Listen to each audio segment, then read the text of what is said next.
Happy to have you aboard here for the Really Big Barbecue Show. Boing. We cook because we have to, and we grill because we want to. Hit me. Fine, how's it going? You have a great show. I'm a big fan. Boing. So what seems to be the problem here? This man looks like he's dead, and he's in the crackle. Charbono! It's all about the charbono, dude! Succulent fish. What?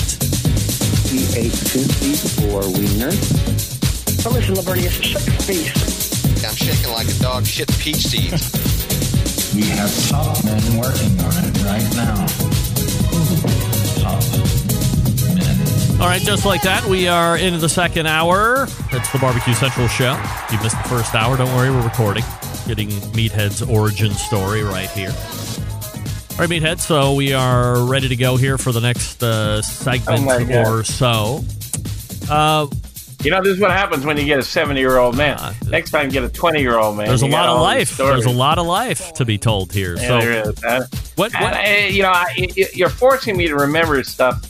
I have done a lot of shit. Yes, of course. So when does the writing start, or perhaps do you have like real writing jobs prior to you getting married, or is there not too much? No. When I was in college, I wrote for the college paper. The highlight was my Paper Gator series, which was picked up by the Associated Press, and I did some photography, which was picked up by AP. I think one of the other highlights was, I think in spring training baseball, I predicted the winners of both leagues, and I got one league exactly right from top to bottom. That was like incredible. But I had written on the side, poetry and fiction and stuff, but not really doing a lot of writing at the time. But I learned. I mean, I was in journalism school, so I was given assignments, and I did okay. But I ended up on this trip to Detroit and working in a liquor store, and somewhere along the line, my professor Jerry Ulsman had a one-man show at the Art Institute of Chicago, which is a brilliant, grand museum, and it was a great milestone in his life. And so I drove from Detroit to Chicago to see it. And I got to Chicago, and I'm sorry to any of you listening in Detroit, but it was like, oh my God, what am I doing in Detroit? No doubt. I thought I was going to the big city and earn a living in the automobile factory. And then I saw Chicago, and it was like, oh my God, this gorgeous, beautiful, huge, thriving, artistic, food-oriented, wine, beverage, and I never went back. I take that back. I did. I went back, and I gave my boss like a week's notice, and I was gone. And I got a job in a liquor store in Chicago, and it was part of the Foremost chain, which was a chain. I eventually, within a year, I became the head wine buyer for the chain. And Ruth Ellen Church, who was the wine critic for the Chicago Tribune, she was the first weekly wine critic in the world. And she was also the food editor, and she wrote a number of cookbooks. She retired, and they advertised for a replacement, and I applied. And I got the job as the wine critic of the Chicago Tribune, which was a weekly column. And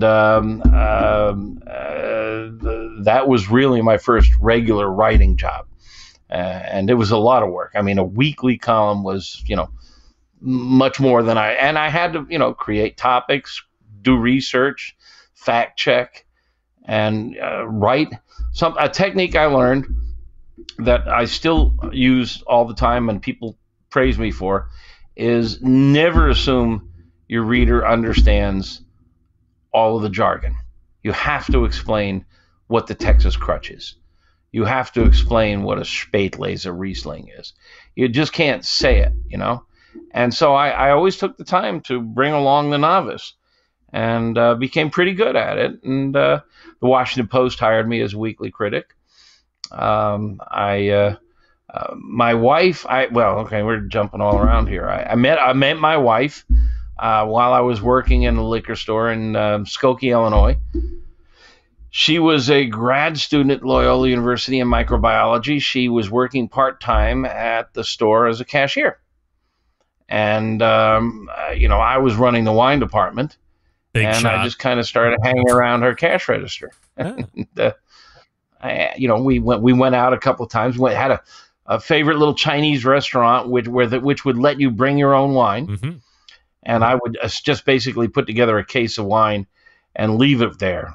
And we went there often and fell in love with they had 2 kids, and fell in love with them, and really got into Asian food and Chinese food, and we started dining out. And if you're into wine, you're into food. You have to be.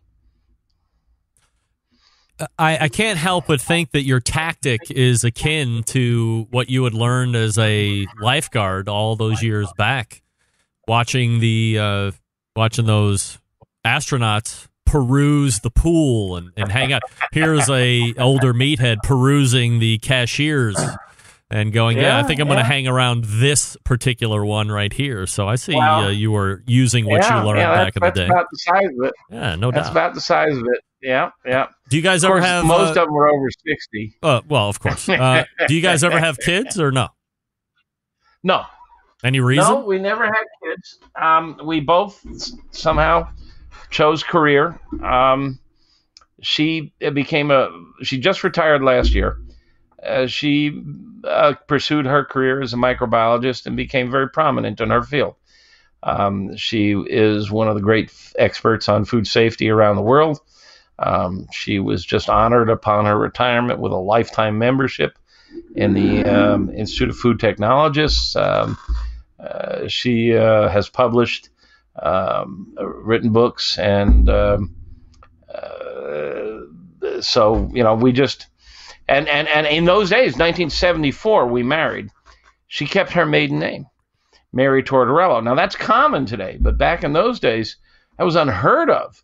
I mean, her parents, my parents, nobody understood what the hell are you doing. The Jew? I mean, well, I didn't understand it at first. Well, I didn't know you could do it at first. But sure, why not? She was a scientist. She had her name on research papers. Why would she become Goldwyn?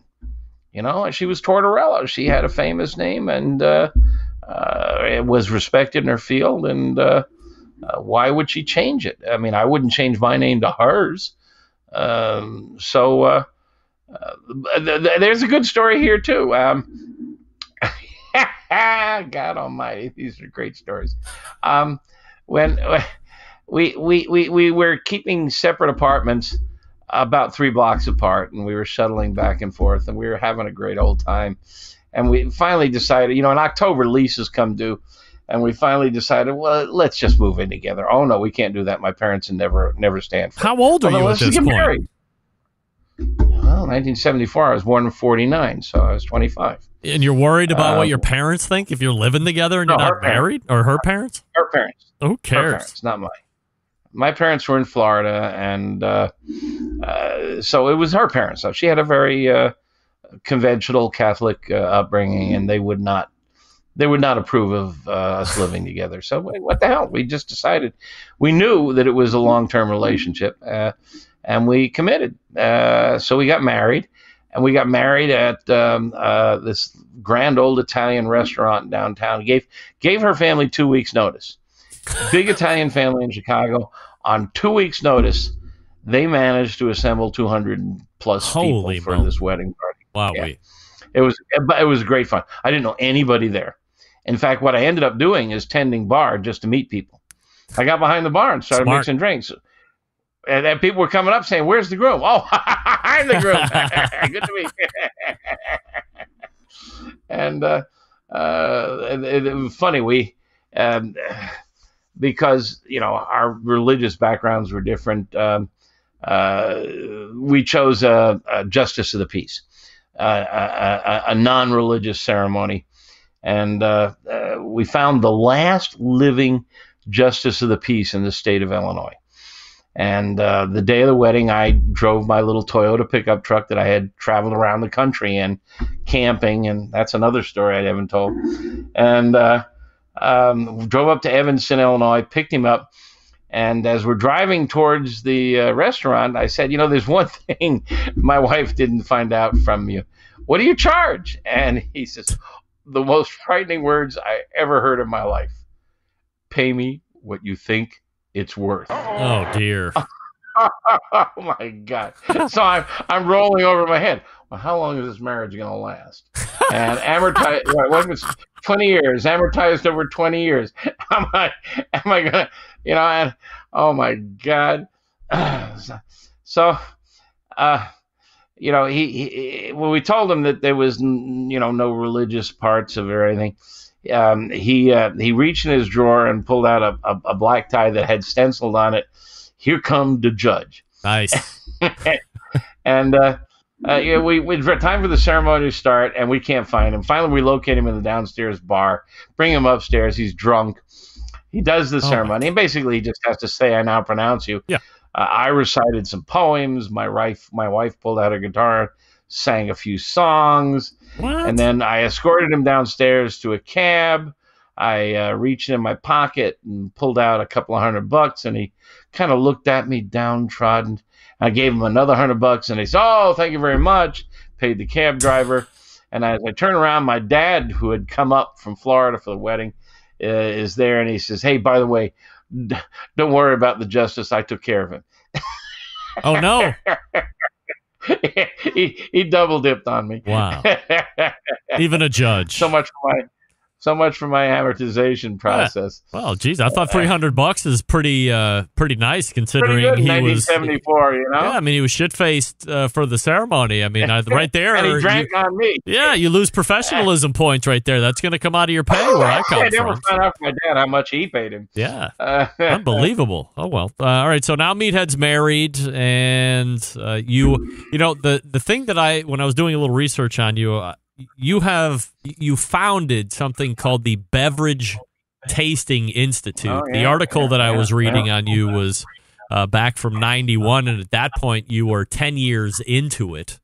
So you did some serious research. Yeah, I was wondering about the Beverage Testing Institute. Testing, yes. And what's the genesis of that, and how long did you run it?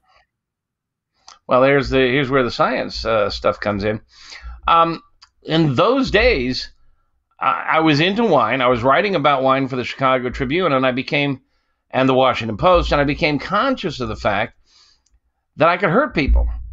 I could make people. I could say, "Wow, this is a great wine," and people would run out and buy it. And I could say, "Man, this wine sucks," and it would hurt their business. And I felt, although I had a good palate, I had won the Chicago Wine Tasting Championship in 1975, which was a series of blind tastings. I was on the USA Wine Tasting Team.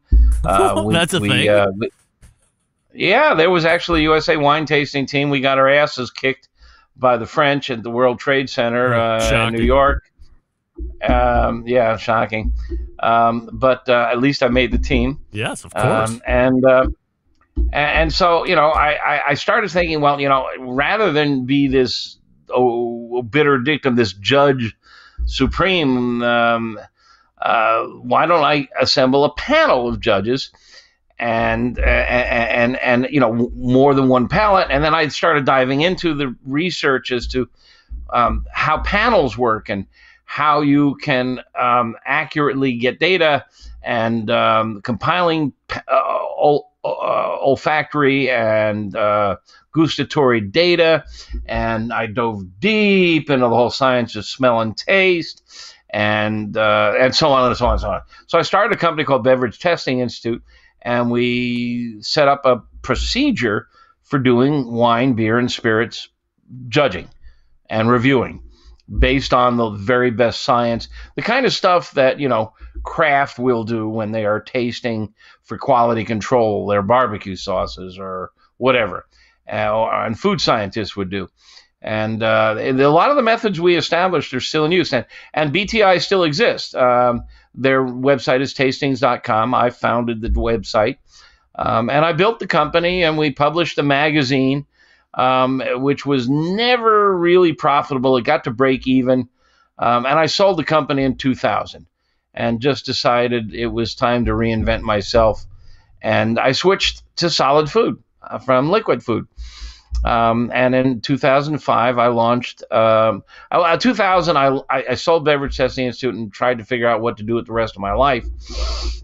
And because I had skills as a writer, a photographer, and I had been working on this new thing called the internet. I started working with LA Online in the early 80s, where it was all command, it was all typewritten. There were no images. Type Y for yes, type N for no, type R for red wine, W. And I started working with them we created a wine resource there. And then I met this man named Steve Case. If you don't know his name, Google him. But Steve Case was the founder of AOL. And AOL was, in those days, what Facebook is today. It dominated the internet. In fact, it became so big that they bought Time Inc., Time Magazine, Time Life magazines, Life magazine, all the books and everything. It wasn't the other way around. They didn't buy AOL. AOL bought them. Yes. They were that big. And Steve Case was just starting out. And I went down to Vienna. It was pronounced Vienna, not Vienna. Vienna, Virginia. And we drank wine in his office. And he asked me to run his food and drink section. Which was fun. I brought Julia Child online, her first time online, and had a whole 9 years running that and made pretty good money for it. I'm jumping all around. Anybody who's trying to keep a chronology here is lost. But these are fun stories. There's so many backstories, too. We can go on for hours. Were there also, like, spirit contest or spirit things that you were involved in or had created? These are things you created, right? Yeah. We created the World Wine Championships, the World Beer Championships, and the World Spirits Championships. Are any of them in operation still today? Yeah, I think so. They were, important judgings and award systems and recognition. And wineries would pay us. Distilleries would pay us. The best example is there was this new vodka that nobody had ever heard of that we did a vodka judging, and they came in first. And when we gave them our platinum medal, there was no such thing as a platinum medal until we invented it. We gave them the platinum medal, and they immediately ran out and bought full-page ads in the Wall Street Journal, and that's how Grey Goose became a thing. Really? Yeah. Wow. You put Grey Goose on the map, huh? We put Grey Goose on the map, and many other wineries and breweries, and they took their awards and ran with it. But Grey Goose was the best example. I mean, like 2 weeks after the award, they were all over. Where do the ebbs and flows happen to get to the beginnings of what Amazing Ribs is now? Well, okay, so Beverage Testing Institute got to break even, but I never could get it over the top. The Wine Spectator was dominant in the field. All the ad money went to them, and I made the tactical mistake of launching a magazine for Beverage Testing Institute, and it had no advertising. It was advertising free. I was trying to compete with Robert Parker, and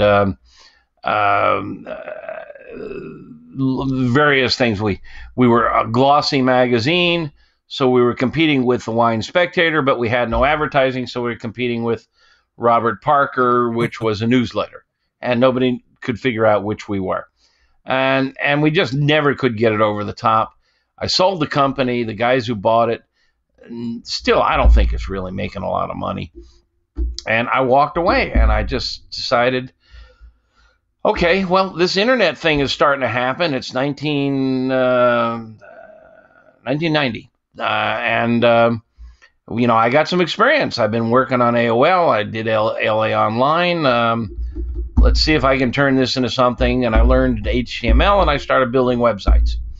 I could write, I could photograph, and I could build websites. That's a skill set. Yeah, marketable. And I did websites for small businesses, and to demonstrate my skills, I built a website for myself called AmazingRibs.com.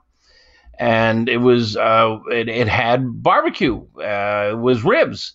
It had one recipe. It had what is on our website today, last meal ribs. And it was the rest. I came to that because I loved barbecue, and my neighbor, who was a butcher, and I were jawing over the fence and challenged each other to a rib cook-off. And this is the year 2004, I think, yeah. And so I immediately ran and looked, and there was just nothing on Amazon, which was selling only books at the time. I couldn't find anything on Amazon, any books about barbecue and grilling. And so I figured, okay, I'm going to launch a website and essentially crowdsource it and write a book about barbecue. And I named it Amazing Ribs because in those days there was no, I don't know if Google existed, but there was no real search engines. And Yahoo was the dominant search engine in those days.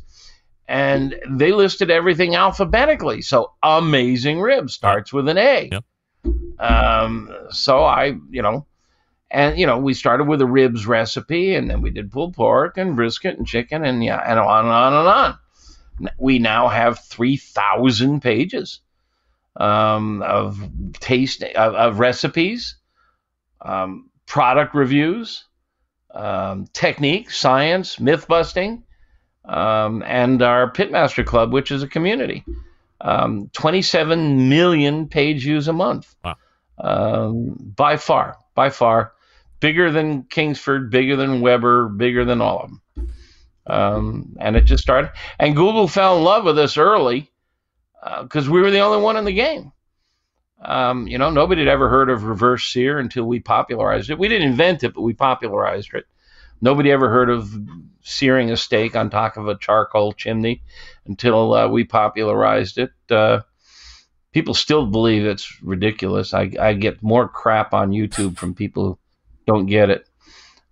YouTube's such a cesspool. What year do you realize that you are onto something? You were building to kind of stand out or supplement something that you were missing. But what year do you realize you can see growth? It's organic. People are searching you out for information. Well, in 2004 or so when I launched it, it was a labor of love, but it was also a portfolio. I was demonstrating that I could build websites, and I was having fun with it. And I was spending way too much time on it, and I wasn't getting a lot of clients. And all of a sudden, traffic's building, and we added advertising and affiliate relationship with Amazon. And by 2010, I could make a living at it. It wasn't a good living, but it was enough to me to say, screw this freelancing. Let's put all our energy into AmazingRibs.com. And, a couple of years later, I hired Max Good. Max. He showed up on your show regularly. Max lives nearby. He had a barbecue sauce he was flogging. And I thought it would be useful for our website if we had product reviews. I was doing some of them, but I wasn't doing them well. And I said, well, you want to be our product review maestro? And he said, yeah, that'll be fun. Yeah. Since then, you've continued to grow. You have fostered quite a small to medium-sized business, small business, I guess. But I mean, still, I can't imagine when you'd started it, you thought you'd have as many commissioned folks and employees that you were paying as you do here in 2020. I mean, you had more in the heyday a couple years ago. No, and in fact, when I sold the Beverage Testing Institute, there were a lot of lessons I learned. If you don't, I listened to people interviewed, like, movie stars, athletes, business experts, and people ask them, if you had to do it over again, would you do anything different? What would you do differently? And they'd say, I wouldn't do anything different. And I just slap my forehead. I go, oh my God, you asshole. You haven't learned anything. There are so many things I would do differently. There were so many things that I have learned that I did wrong. Terribly. I was a lousy manager at BTI. I didn't treat my people well. I do now. But I swore when I sold it I would never have employees again, because I just got tired of refereeing fights between people and making bad hires and then having to teach idiots how to do their job. But I've learned some lessons, and I've got a good crew that's working with me now, not for me. They're teammates. They're not employees. And that's not just, business mumbo jumbo. That's the way this business operates. And we get stuff done. And we're having fun. We're just this short of being where I'd like to be. We have 16,000. The internet is very different today. When I first launched AmazingRibs.com, you could make a living from advertising. Not a lot, but you can't now. The advertising cost per thousand, CPMs, is way down. The rates are low. And there's just, supply and demand. There's so many different places people can advertise. If you think you're a premier site and you want to raise your rates, nobody's going to come to you. There's just unlimited supply, particularly a barbecue. There's just hundreds of daddy bloggers out there who are accountants, lawyers, computer programmers in the daytime, and they run a barbecue website in the evening. Yep. And they get some advertising, they attract traffic, and I have to compete with them. And it's okay. I like them. A lot of them are good people, and they do some good stuff. But it's the problem of the hooker who complains it's hard to make a living when there are so many people giving it away. Yeah, that's tough to compete with. So you're close to where you want to be. You've also mentioned from time to time on the show that you're also entertaining offers. So are you actively selling AmazingRibs.com? Yes, we are. And in fact, there's a connection. One of your favorite people, Doug Scheiding. Yes. Doug is a business broker. Yes. And Doug is representing me. Really? I am actively pursuing the sale of the company. I want to team up with a company who is a specialty company in the internet, who has multiple website properties, who has expertise in technology, expertise in design, who has managers. I spend way too much time on bookkeeping and managing the finances. I need to get that off my back. You can do the management part of my job in 10, 12 hours a week, but it's 10, 12 hours I need back. So we're actively looking for a partner, someone to come in and buy the company and incidentally give me a lot of money. And at the same time, help us grow, help us reach our goals, help us get better. There's so many things we would love. I'd love to do more about campfire cooking, tandoori cooking, more product reviews, and just a bazillion things. Well, Greg, you're always bugging me. In Best of Nature, when's your book coming out? It was due out last spring. And then I pushed it back to spring 21, and now it's pushed back to spring 22. And now it's pushed back to spring 3078. Yeah. I'd like to get this goddamn book finished, you know? It's a good book. I've got a lot of it done. But I need to finish it, and it's just really hard. And we're doing some really creative stuff. we've just published 3 small ebooks. They're just Kindle books, ebooks, 150 pages that contain everything we know about ribs, or everything we know about chicken, everything we know about sous vide Q. Those are the 3, and they sell for $3.99 on Amazon, and they're selling. I mean, we just launched the chicken one this week. And by the way, if anybody's listening, it's free on Amazon today and tomorrow. Just go to Amazon.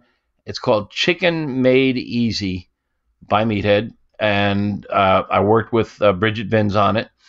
And it's a good book on chicken.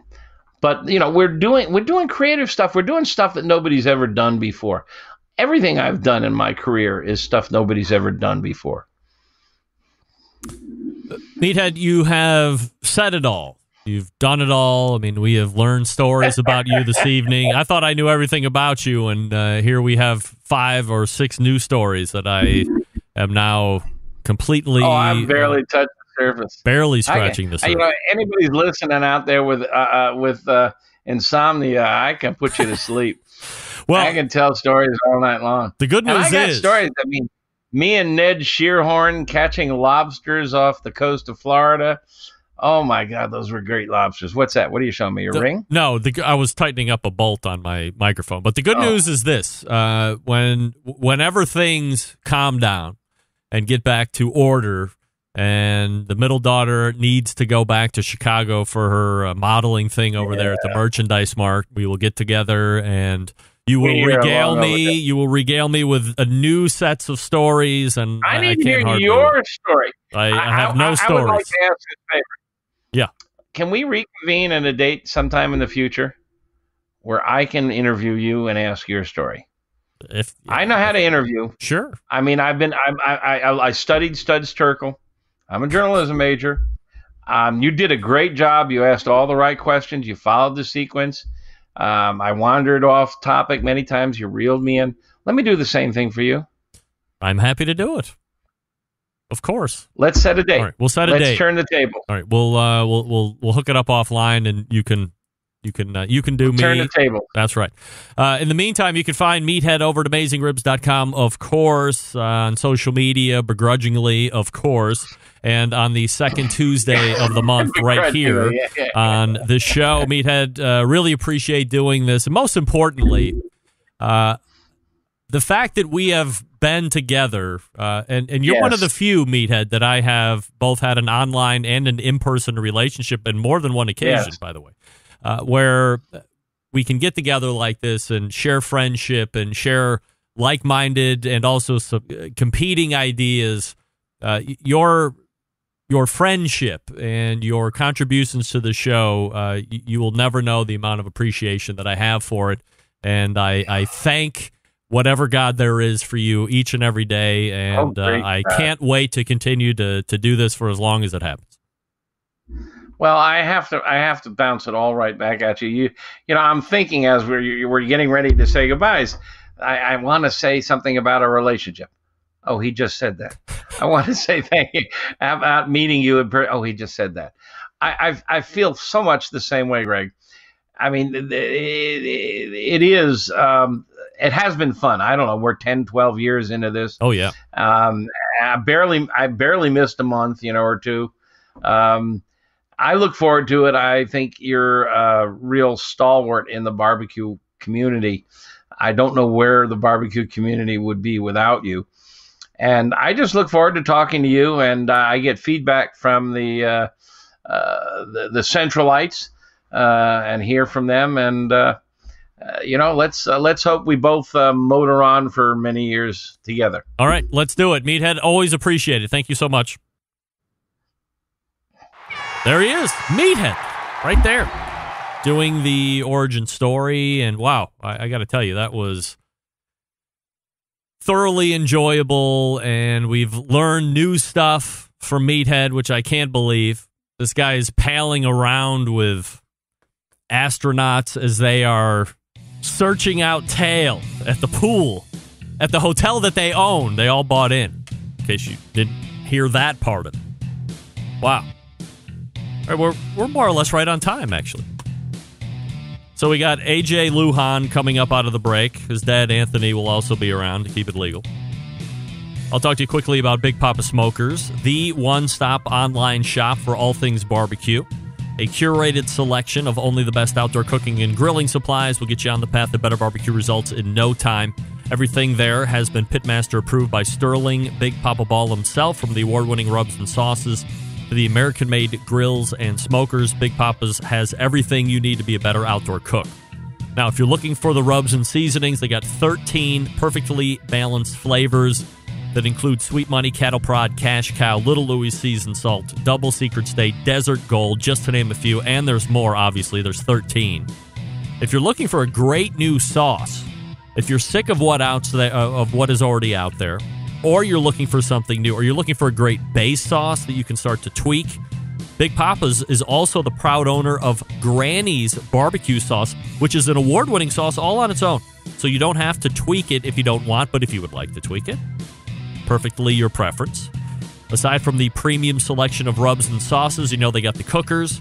If you're in the market for a versatile cooker that's easy to use, how about that Mac 2-star General pellet cooker that's been completely revised? Not a fan of pellet smokers? All right. Take a look at the old Hickory Ace BP, the only charcoal smoker that Big Poppa trusts on his competition trailer. Not sure of what grill you need? Give him a call. Ask questions. 877-828-0727. Again, that's 877-828-0727, or shop their website at bigpoppasmokers.com, BIGPOPPA smokers.com. Where is the next generation of competition cooker coming from? We're going to meet him coming up next. Stick around. We'll be right back.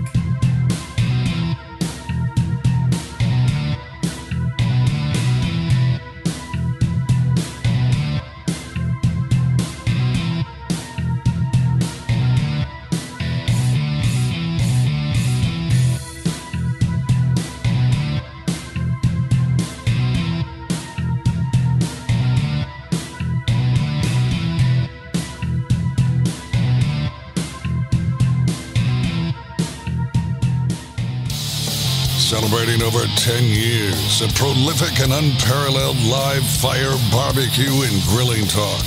And yes, it's still being done from Cleveland, Ohio. You're listening to the Barbecue Central Show. All right, welcome back. This portion of the show being brought to you by Pit Barrel Cooker, the most unbelievable outdoor cooking device on the planet, currently available in 2 sizes, but there will be a third one coming. A host of accessories as well. Whether you're a beginner or professional, definitely a cooker you want to add to the arsenal. Visit pitbarrelcooker.com. Tell them the Barbecue Central Show sent you. Unforeseen, I have to start with this. A Barbecue Central Show exclusive news update. Now, I didn't have a update at the top of the hour, although I have had updates in this regard over the last couple weeks. I do have a cat piss update. Literally. 2 minutes ago, my wife just came down in between the break between Meathead here in Family Lujan, that I'll bring up here in just a second. But the Snickers, the cat, was just up in the kitchen and pissed all over the kitchen. All that work out the window. We were going into week 2 of no cat piss. I purposely held out the cat piss update, and now I'm forced to give you a cat piss update. I can't believe it. I don't know what we're going to do with this cat. This cat is on the outs, I can say that. Often I have asked on this show from time to time where the next generation of competitive cook is coming from, and how old are they really? Last year, I introduced you to SCA sensation Angel Todd, who was 16 at the time. She won an SCA event right here in Cleveland. Also, as she won that event, earned herself a golden ticket to the World Championships in Fort Worth, where she did end up finishing mid-pack tonight. I introduce you to an even younger steak prodigy, earning many calls in the events that he has cooked in. He is joining me tonight to talk about his steak cooking process, how he got into it. Sitting in is his dad as well. Let's hit the hotline and welcome in first-timer to the show, AJ Lujan, and second-timer to the show and co-host of the Pitmasters podcast, THEE Anthony Lujan. Gents, appreciate you taking time this evening. Hopefully you enjoyed the balance of the Meathead interview. AJ, hopefully you learned about the icon that is AmazingRibs.com and the founder, Meathead. Are you familiar, AJ, with AmazingRibs.com? Is that a website that the kids hit up for all their live fire info? I don't have you guys. Tonight. Hello? Nope. You there? Hello? Okay, there we are. We're there. I'm sorry. All right. Is that a website that you're hitting, AJ? No. I've never heard of it. You've never heard of the most heavily trafficked barbecue and grilling website ever on the face of the earth? Nope. Oh, man. Well, what kind of a kid are you raising over there, Anthony? My goodness. I figured that was like something you would have saved in the bookmarks, and every day you have to go back through and start going through the 3,000 pages of what Meathead has.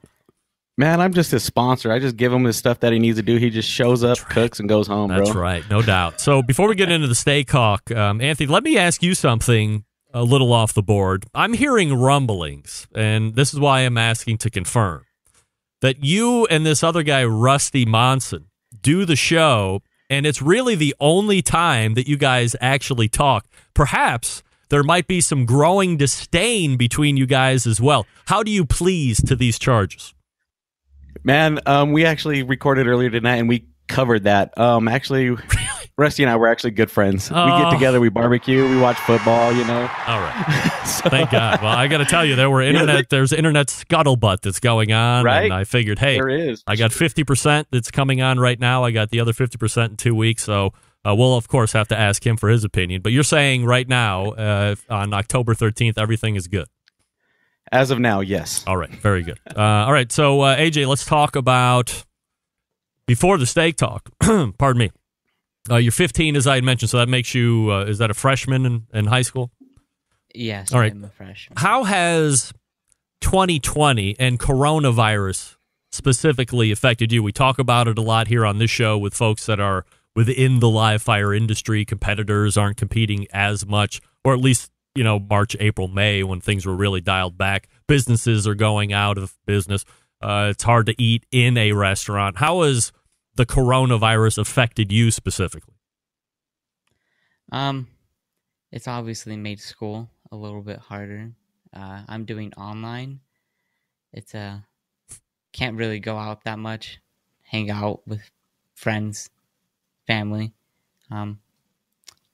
Makes it harder to go out and eat, obviously. So everyone's just at home ordering and cooking their own dinner.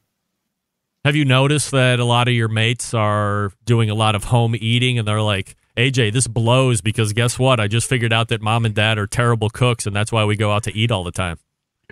Yeah. It's probably cool to have a dad that knows how to cook pretty awesomely, I guess.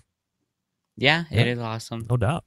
All right, so let's talk about competitive steak here, AJ. I don't know how or where kids get introduced like yourself. As I had mentioned last year, I had a lady by the name of Angel Todd on, who was only 1 year your senior at that point.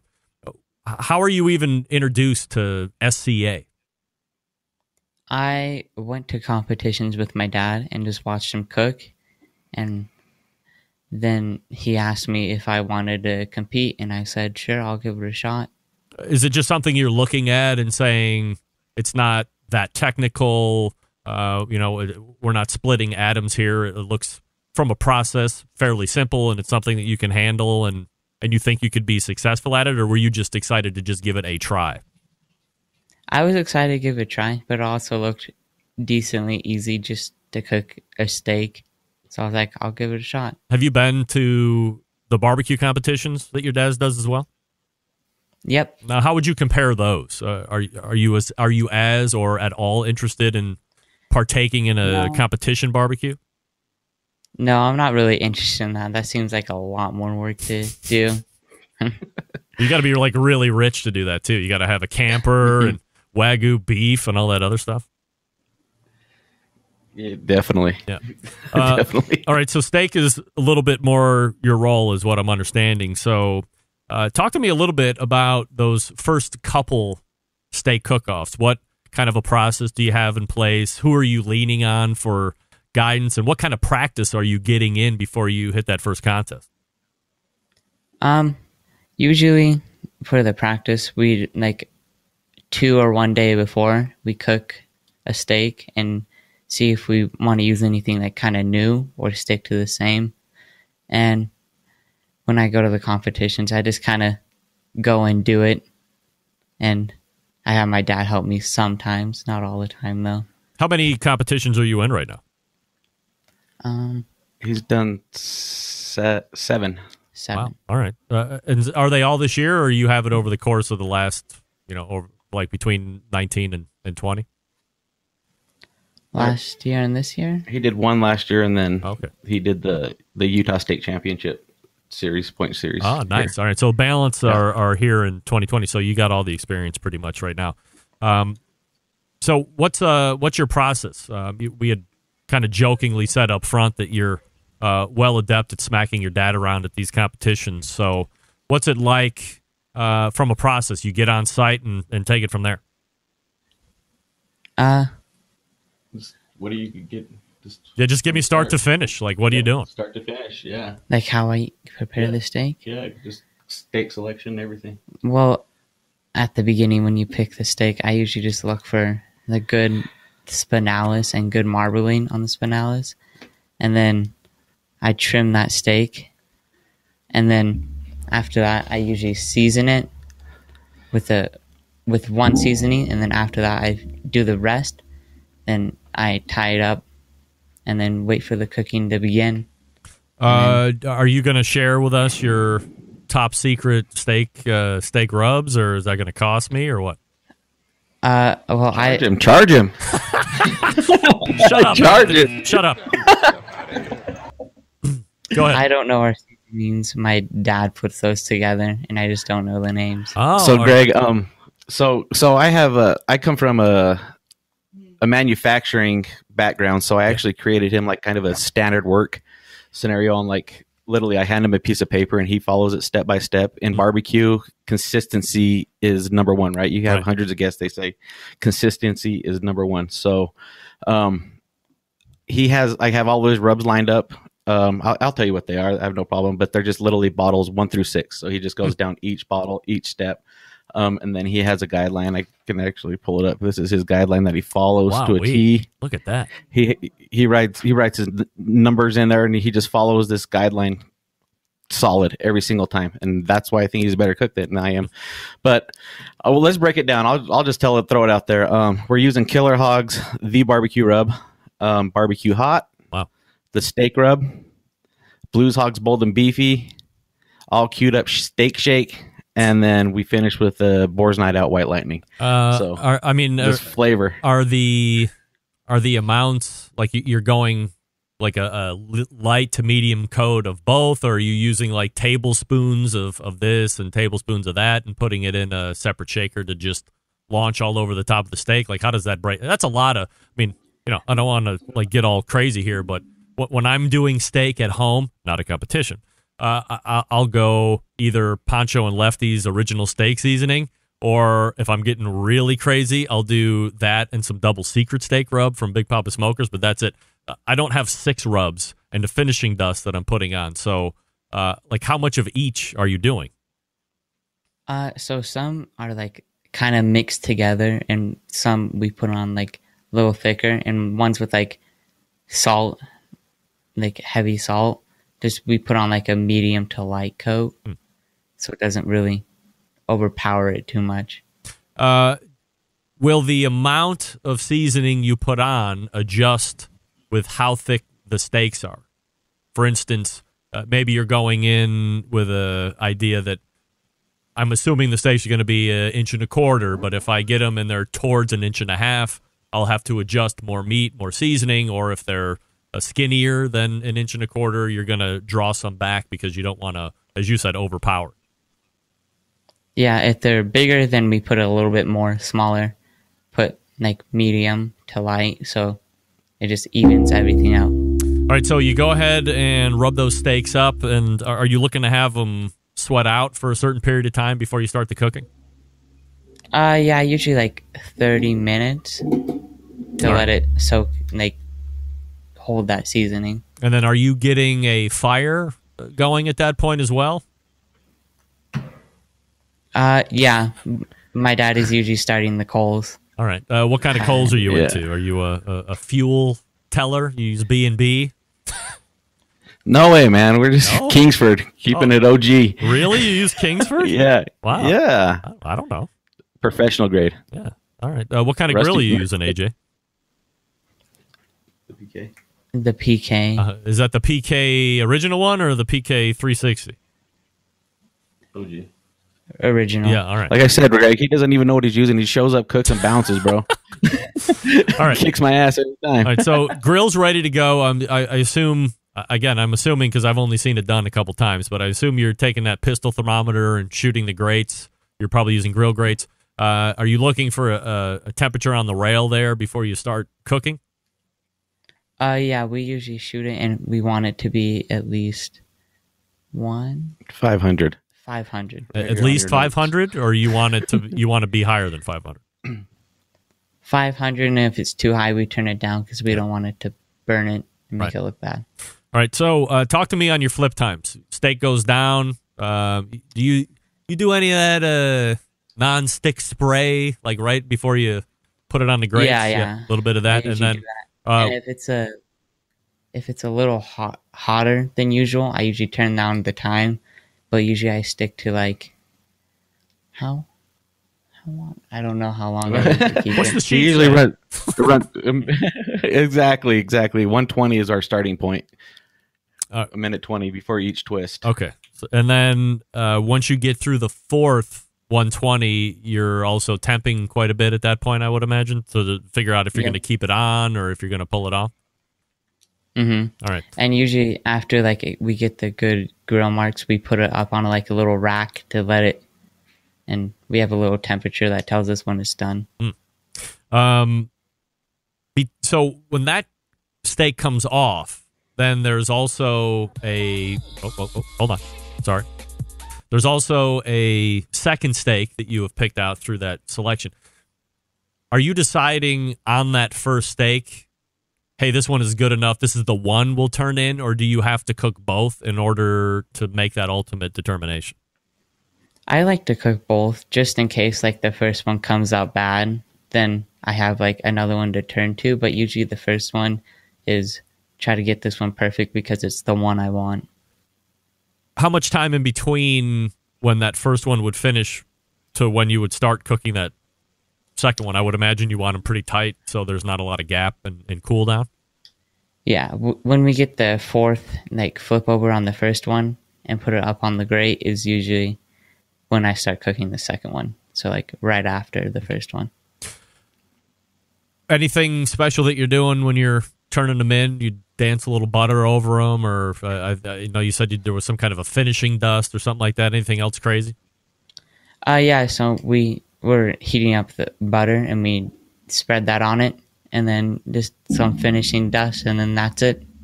Do you use a Kerrygold or some kind of organic or all cow butter or anything like that? Anything fancy? Nope, just butter from the store. Land O'Lakes. Yeah. All right. All right. So then you run it in, and then away you go. Now, it's out of your hands at that point. Judges take it. They're going through whatever their process is. You're sitting back there talking smack to everybody, I would imagine, because you've been successful. But if you could remember all the way back to the first time you heard so it's a ticket, right? I mean, they call a number out. You look at your number.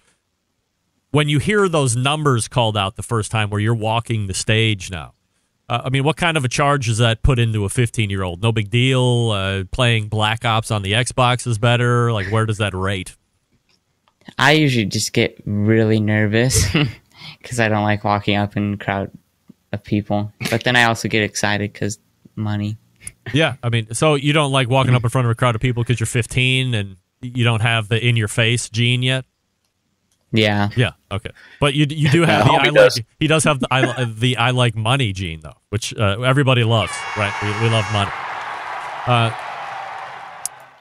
What has your dad helped you with the most in this? I mean, certainly we have fun talking about how you will finish ahead of him here and there, but he's obviously been a pretty big influence in the process and helping you kind of guide down the right path. He's the one that helped me get started, and obviously he taught me how to actually cook and prepare it. So he's definitely a big help.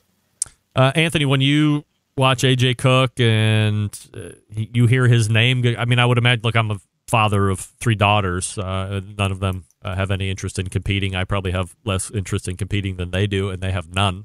But if we were into it, I would almost think that it's a weird position because certainly you want to win. I mean, you're there to win and take all the money that you can, but then your kid is also there, and any good parent wants the best for their kid. So I'm wondering, do you get more satisfaction out of you executing a good cook and you're being recognized for it and you're walking the stage, or do you get more satisfaction out of seeing AJ execute a cook and getting recognized for it and getting to walk the stage?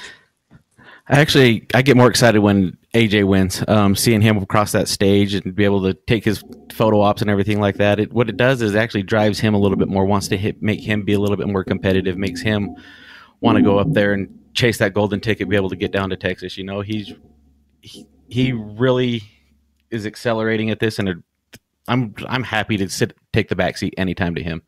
Of course, I'm chasing my ticket too, but if he gets there before I do, I'll be super stoked. Yeah, you'll be second in command on that grill if you don't get the golden ticket. Yeah, exactly. All right, AJ, where are you going to be competing at next? Las Vegas. Las Vegas. When is that coming up? Saturday. Oh, that's this weekend. Yes. Oh well. Yeah. Thank goodness you showed up here because, AJ, I know you've been a longtime fan. I mean, the show's been around almost as long as you have been around.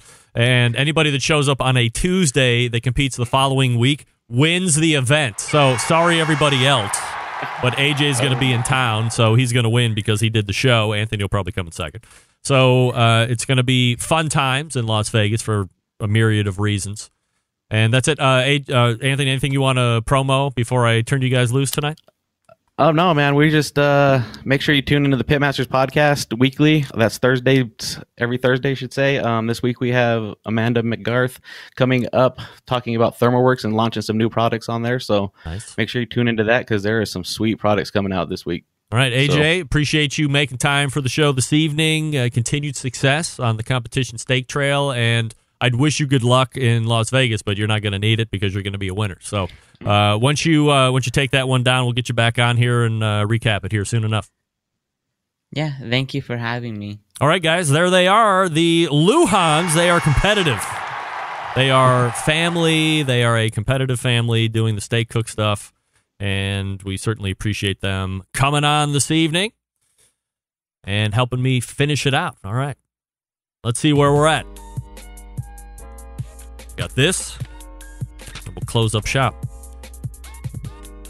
Green Mountain Grills. Oh, come on. Rusty Monson uses Green Mountain Grills to cook his chicken. They can also cook things other than chicken if you want. Choice Line, Prime Line. Choice Line will give you not the tech, but it'll save you some cash. If you want tech like 2 internal meat probes, if you want peek-in windows on the cooking chamber and pellet hopper, if you want Wi-Fi technology, app connectivity, you're going to want to bone out for the Prime Line. Also gets you a little bit sturdier of a chassis build. You get the rack underneath the wheels, storage rack there for your pellets and wood and other stuff. Great stuff. It is great stuff. You can go to greenmountaingrills.com and check out the selection, then find a dealer near you. They do sell through dealers, so you have to go there and check them out. They'll also answer all your questions that you have there on the floor. You can buy a lot of accessories at their dealers, almost like a one-stop shop there. So go to greenmountaingrills.com and do all your research, and then ask your dealer from there. Green Mountain Grills. Don't forget the pizza oven insert with the Jim Boom or the Daniel Boone. Regardless of if you get the choice or the Prime, it fits in both. We are back to wrap it up right after this. Stick around. We'll be right back.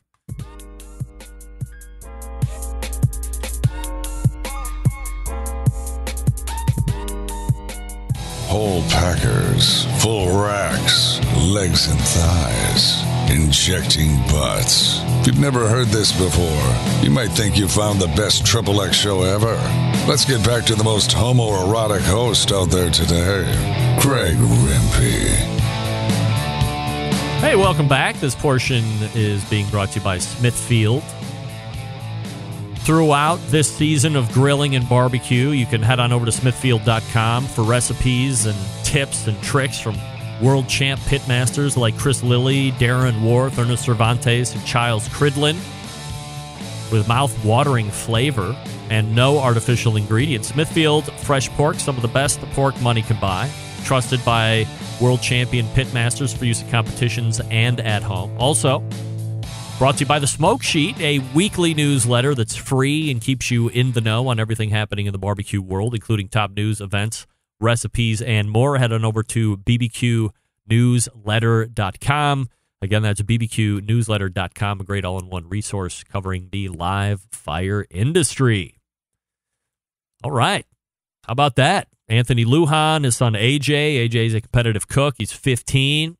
He's got 7 under the belt, and he is headed to Vegas this coming weekend to get after it. Searching for that golden ticket. And as Anthony said, he's also searching for his golden ticket. Who do you bet on?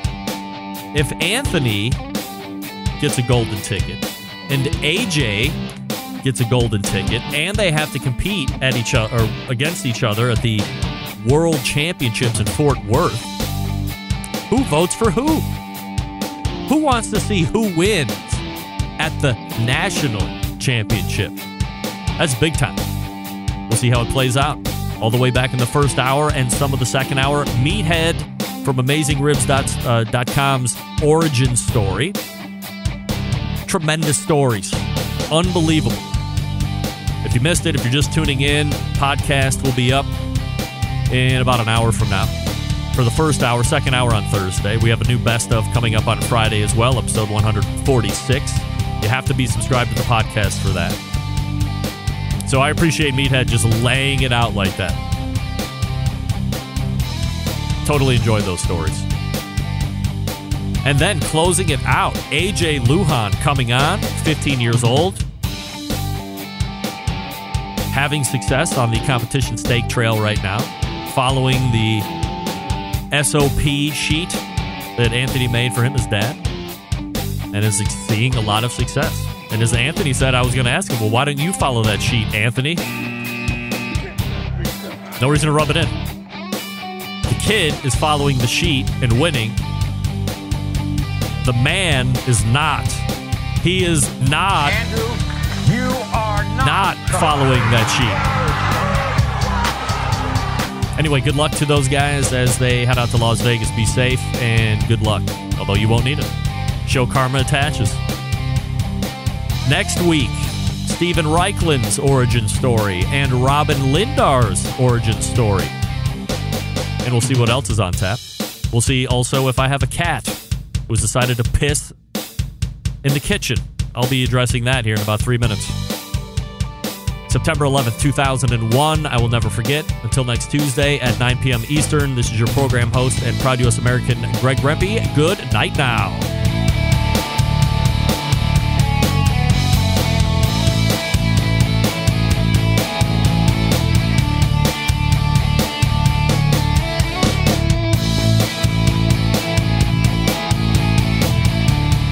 This is Jimmy Burns from Malvern, Ohio, and you're listening to Barbecue Central.